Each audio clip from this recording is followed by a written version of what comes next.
नमस्कार दोस्तों, स्वागत है आप सबका अपने YouTube channel Gurukul success academy में। तो दोस्तों, आज आप लोगों के लिए एसएससी एमटीएस हवलदार 2023 के लिए जीके जीएस की क्लास लेकर आया हूं। यह क्लास एसएससी एमटीएस हवलदार 2023 के लिए बहुत ही महत्वपूर्ण होने वाली है। तो दोस्तों, इसी प्रकार से डेली क्लासेस पाने के लिए चैनल को सब्सक्राइब कर लो और बेल आइकन को प्रेस कर दो। तो दोस्तों, वीडियो शुरू करते हैं। प्रसिद्ध पुस्तक तुगलकनामा के लेखक कौन थे? तो प्रसिद्ध पुस्तक तुगलकनामा के लेखक अमीर खुसरो थे। ऑप्शन नंबर सी इसका सही आंसर होगा, अमीर खुसरो थे। आगे बढ़ते और अगला प्रश्न है, दिल्ली का सुल्तान जो भारत में नहरों के सबसे बड़े जाल का निर्माण करने के लिए प्रसिद्ध है, वह कौन था? तो Firoz Shah Tughlaq. Option number C इसका सही आंसर होगा, फिरोज शाह तुगलक ने भारत में नहरों के सबसे बड़े जाल का निर्माण किया है। आगे बढ़ते और अगला प्रश्न है, एलोरा की गुफाओं का निर्माण किसने कराया था? तो एलोरा की गुफाओं का निर्माण जो है राष्ट्रकूटों ने करवाया था। ऑप्शन नंबर बी इसका सही आंसर होगा, राष्ट्रकूटों ने करवाया था। आगे बढ़ते और अगला प्रश्न है, निम्नलिखित शहरों में से किसमें लिंगराज मंदिर अवस्थित है? तो लिंगराज मंदिर भुवनेश्वर में अवस्थित है। ऑप्शन नंबर सी इसका सही आंसर होगा, लिंगराज मंदिर भुवनेश्वर उड़ीसा में स्थित है। आगे बढ़ते और अगला प्रश्न है, पुरी में स्थित कोणार्क के विशाल सूर्यदेव के मंदिर के निर्माता कौन थे? तो नरसिंह प्रथम। ऑप्शन नंबर ए इसका सही आंसर होगा, नरसिंह प्रथम थे। आगे बढ़ते और अगला प्रश्न है, प्राचीन नगर तक्षशिला निम्नलिखित में से किसके बीच स्थित है? तो तक्षशिला जो है सिंधु और झेलम नदी के बीच स्थित है। ऑप्शन नंबर ए इसका सही आंसर होगा, सिंधु और झेलम नदी के बीच स्थित है। आगे बढ़ते और अगला प्रश्न है, निम्नलिखित में से किस वर्ष सिक्किम को राज्य का दर्जा दिया गया था? तो 1975 में सिक्किम को राज्य का दर्जा दिया गया था। ऑप्शन नंबर सी इसका सही आंसर होगा। आगे बढ़ते और अगला प्रश्न है, भारतीय संविधान निम्नलिखित में से कौन सी नागरिकता प्रदान करता है?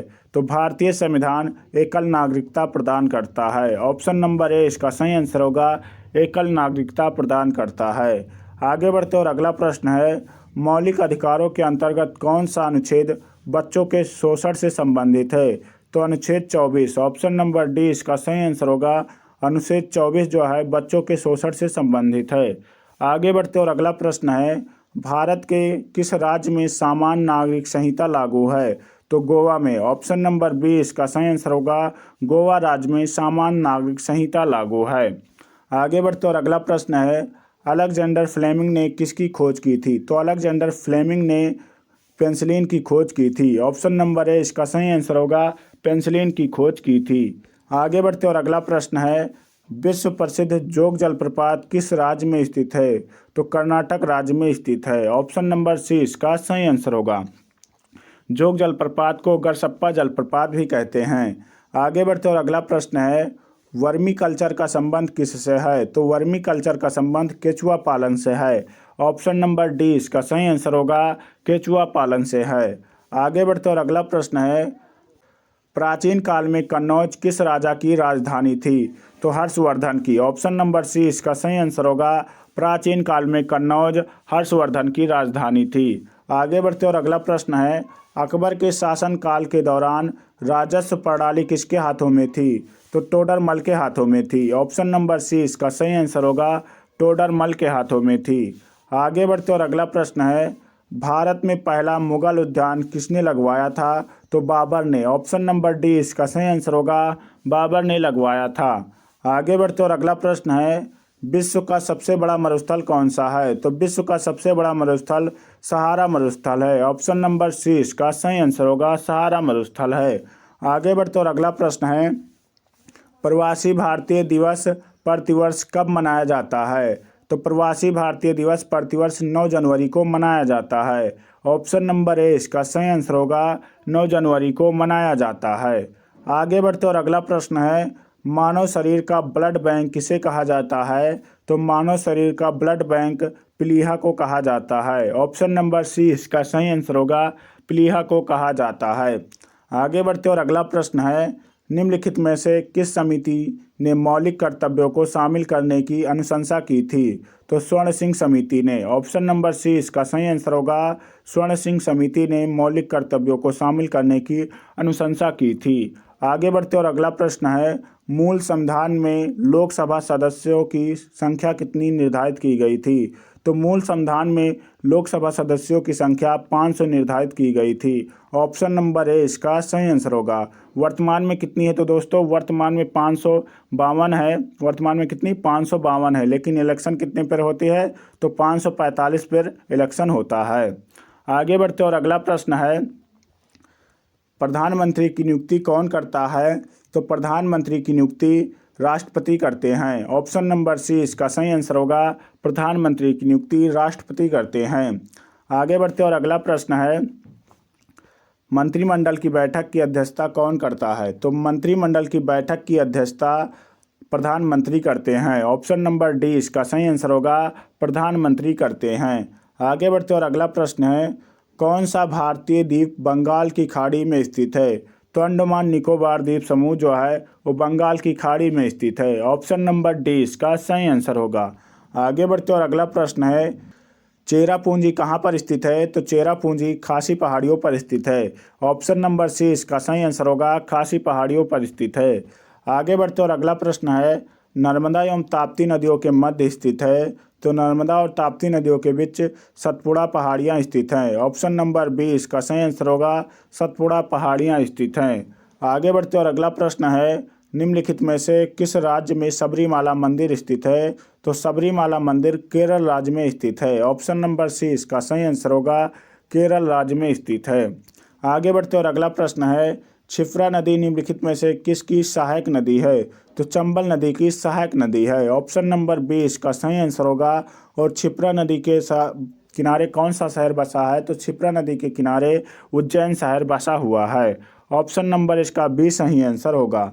आगे बढ़ते और अगला प्रश्न है, बोमडिला दर्रा भारत के किस राज्य में स्थित है? तो बोमडिला दर्रा जो है अरुणाचल प्रदेश में स्थित है। ऑप्शन नंबर डी इसका सही आंसर होगा। अरुणाचल प्रदेश में स्थित है। तो दोस्तों वीडियो में आगे बढ़ने से पहले आप लोगों से एक प्यारा सा रिक्वेस्ट है कि चैनल पर नए हो तो प्लीज़ चैनल को सब्सक्राइब कर लो, और अगर वीडियो अच्छी लगे तो प्लीज़ वीडियो को लाइक और अपने दोस्तों तक शेयर जरूर करना। अगला प्रश्न है, दुलहस्ती पावर स्टेशन निम्नलिखित में से किस नदी पर आधारित है? तो चेनाब नदी पर। ऑप्शन नंबर बी इसका सही आंसर होगा। दुलहस्ती पावर स्टेशन चेनाब नदी पर स्थित है। आगे बढ़ते और अगला प्रश्न है, वायुयान और रॉकेट बनाने के लिए कौन सी धातु का प्रयोग किया जाता है? तो वायुयान और रॉकेट बनाने के लिए एल्युमिनियम धातु का प्रयोग किया जाता है। ऑप्शन नंबर बी इसका सही आंसर होगा। एल्युमिनियम धातु का प्रयोग किया जाता है। अगला प्रश्न है, 2011 की जनगणना के अनुसार भारत का दूसरा सर्वाधिक आबादी वाला राज्य कौन सा है? तो महाराष्ट्र। ऑप्शन नंबर इसका ए सही आंसर होगा। 2011 की जनगणना के अनुसार भारत का दूसरा सर्वाधिक आबादी वाला राज्य महाराष्ट्र है। पहला कौन सा है? तो दोस्तों पहला यूपी है, और दूसरा महाराष्ट्र, और तीसरा कौन सा है? बिहार। तीसरा कौन सा है दोस्तों? बिहार। आगे बढ़ते और अगला प्रश्न है, दीनदयाल बंदरगाह कहाँ पर स्थित है? तो दीनदयाल बंदरगाह जो है गुजरात में स्थित है। ऑप्शन नंबर बी इसका सही आंसर होगा। गुजरात में स्थित है। आगे बढ़ते और अगला प्रश्न है, भारत के किस नगर में 2 रेलवे जोन का मुख्यालय स्थित है? तो मुंबई में। ऑप्शन नंबर सी इसका सही आंसर होगा। मुंबई में 2 रेलवे जोन का मुख्यालय स्थित है। आगे बढ़ते और अगला प्रश्न है, राज कमेटी किससे संबंधित है? तो राज कमेटी जो है वो कृषि से संबंधित है। ऑप्शन नंबर ए इसका सही आंसर होगा। राज कमेटी कृषि से संबंधित है। आगे बढ़ते और अगला प्रश्न है, झारखंड राज्य की सबसे बड़ी जनजाति कौन सी है? तो संथाल जनजाति है। ऑप्शन नंबर बी इसका सही आंसर होगा। झारखंड राज्य की सबसे बड़ी जनजाति संथाल जनजाति है। आगे बढ़ते और अगला प्रश्न है, भारत के पूर्वी तट पर स्थित बंदरगाह कौन सा है? तो भारत के पूर्वी तट पर स्थित बंदरगाह पारादीप और हल्दिया है। ऑप्शन नंबर डी इसका सही आंसर होगा। पारादीप और हल्दिया है। आगे बढ़ते और अगला प्रश्न है, भारत में प्रथम विद्युत ट्रेन कब चली? तो भारत में प्रथम विद्युत ट्रेन जो है 1925 में चली। ऑप्शन नंबर ए इसका सही आंसर होगा। 1925 में चली। आगे बढ़ते और अगला प्रश्न है, भारतीय जूट उद्योग के लिए प्रमुख प्रतिद्वंदी कौन है? तो बांग्लादेश। ऑप्शन नंबर सी इसका सही आंसर होगा। भारतीय जूट उद्योग के लिए प्रमुख प्रतिद्वंदी बांग्लादेश है। आगे बढ़ते और अगला प्रश्न है, विश्व का सर्वोच्चतम किस्म का अभ्रक कहाँ से प्राप्त होता है? तो हजारीबाग से प्राप्त होता है। ऑप्शन नंबर बी इसका सही आंसर होगा।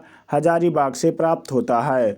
अगला प्रश्न है, भारत का प्रथम परमाणु ऊर्जा उत्पादन केंद्र कौन सा है? तो तारापुर। ऑप्शन नंबर बी इसका सही आंसर होगा। तारापुर जो है भारत का प्रथम परमाणु ऊर्जा उत्पादन केंद्र है और कहाँ पर है? महाराष्ट्र में स्थित है। आगे बढ़ते और अगला प्रश्न है, जूट सबसे अधिक कहाँ पर होता है? तो जूट सबसे अधिक बंगाल का डेल्टाई क्षेत्र जो है वहाँ पर होता है। ऑप्शन नंबर सी इसका सही आंसर होगा। आगे बढ़ते और अगला प्रश्न है, नीलगिरी की पहाड़ी क्षेत्रों में किसकी खेती की जाती है? तो नीलगिरी की पहाड़ी क्षेत्रों में कॉफ़ी की खेती की जाती है। ऑप्शन नंबर सी इसका सही आंसर होगा। कॉफ़ी की खेती की जाती है। आगे बढ़ते और अगला प्रश्न है, त्रिवेणी नहर किस नदी से पानी आता है? त्रिवेणी नहर में किस नदी से पानी आता है? तो गंडक नदी से पानी आता है। ऑप्शन नंबर सी इसका सही आंसर होगा। गंडक नदी से पानी आता है। आगे बढ़ते और अगला प्रश्न है, निम्नलिखित में से कौन सा एक देव नृत्य है? तो कुचिपुड़ी जो है एक देव नृत्य है। ऑप्शन नंबर इसका सी सही आंसर होगा, कुचिपुड़ी। आगे बढ़ते और अगला प्रश्न है, भारत के किस भाग में बम्बू नृत्य प्रसिद्ध है? तो भारत के किस राज्य में, दोस्तों यहाँ पर भाग नहीं होना चाहिए, किस राज्य में बम्बू नृत्य प्रसिद्ध है? तो मेघालय में। ऑप्शन नंबर बी इसका सही आंसर होगा। मेघालय में बम्बू नृत्य प्रसिद्ध है। आगे बढ़ते और अगला प्रश्न है, पन्नालाल घोष निम्नलिखित में से कौन सा वाद्य यंत्र बजाते थे? तो पन्नालाल घोष बांसुरी बजाते थे। ऑप्शन नंबर इसका ए सही आंसर होगा, बांसुरी बजाते थे। आगे बढ़ते और अगला प्रश्न है, केरल के राज रवि वर्मा प्रसिद्ध थे चित्रकार के लिए। ऑप्शन नंबर इसका बी सही आंसर होगा। राज रवि वर्मा जो थे वो चित्रकारी के लिए प्रसिद्ध थे। ऑप्शन नंबर बी इसका सही आंसर होगा। आगे बढ़ते और अगला प्रश्न है, 16 महाजनपदों का उल्लेख किस बौद्ध धर्म ग्रंथ में मिलता है? तो 16 महाजनपदों का उल्लेख अंगुत्तर निकाय में मिलता है। ऑप्शन नंबर बी इसका सही आंसर होगा। अंगुत्तर निकाय में मिलता है। आगे बढ़ते और अगला प्रश्न है, किस वर्ष स्वामी विवेकानंद ने विश्व धर्म सम्मेलन में भाग लिया था? तो 1893 में। ऑप्शन नंबर ए इसका सही आंसर होगा। स्वामी विवेकानंद ने विश्व धर्म सम्मेलन में 1893 में भाग लिया था। अगर दोस्तों वीडियो अच्छी लगी हो तो प्लीज़ वीडियो को लाइक कर दो और अपने दोस्तों तक शेयर कर दो। चैनल पे नए हो तो प्लीज़ चैनल को सब्सक्राइब कर लो। पूरा वीडियो देखने के लिए बहुत बहुत धन्यवाद आप लोगों का। मिलते हैं अगले वीडियो में, तब तक के लिए जय हिंद, जय भारत।